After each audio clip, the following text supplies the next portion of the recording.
Il existe une objection radicale à la prière qui découle d'un constat que nous faisons tous.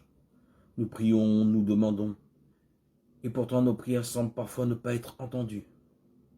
Ce que nous avons demandé pour nous ou pour les autres n'a pas été exaucé. Nous avons souvent fait cette expérience. Si la raison pour laquelle nous avons prié était noble, comme l'intercession pour la santé d'un malade ou pour la fin d'une guerre, sa non-réalisation nous paraît scandaleuse. Par exemple, pour les guerres, nous prions pour la fin des guerres, ces guerres dans de nombreuses régions du monde. Pensons au Yémen, à la Syrie, des pays qui sont en guerre depuis des années et des années, des pays martyrisés par les guerres. Nous prions et elles ne finissent pas. Mais comment est-ce possible?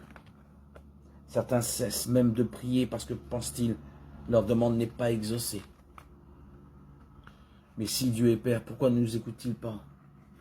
Lui qui nous a assuré qu'il donne de bonnes choses aux enfants qui lui demandent. Matthieu 7, 10. Pourquoi ne répond-il pas à nos demandes? Nous en avons tous fait l'expérience. Nous avons prié. Prié pour la maladie de cet ami, de ce père, de cette mère. Et puis ils sont partis. Dieu ne nous a pas exaucés. C'est l'expérience de chacun d'entre nous.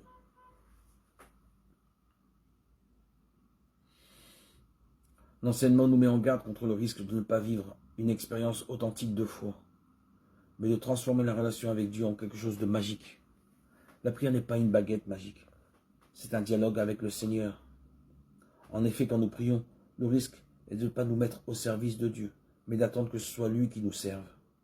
C'est alors une prière qui ne fait que réclamer, qui veut orienter les événements selon notre dessein, qui n'admet pas d'autre projet que nos propres désirs. Jésus, au contraire, a eu la grande sagesse de mettre sur nos lèvres le Notre Père. Il s'agit d'une prière entièrement de demande, comme nous le savons. Mais les premières que nous formulons concernent tout Dieu. Elles demandent que ce ne soit pas notre projet qui se réalise, mais sa volonté pour le monde. Mieux vaut le laisser faire.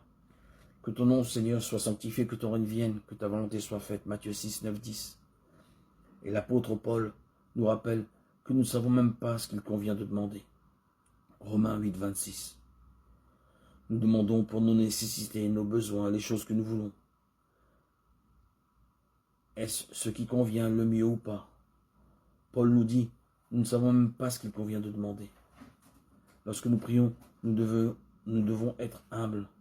C'est la première attitude pour aller prier.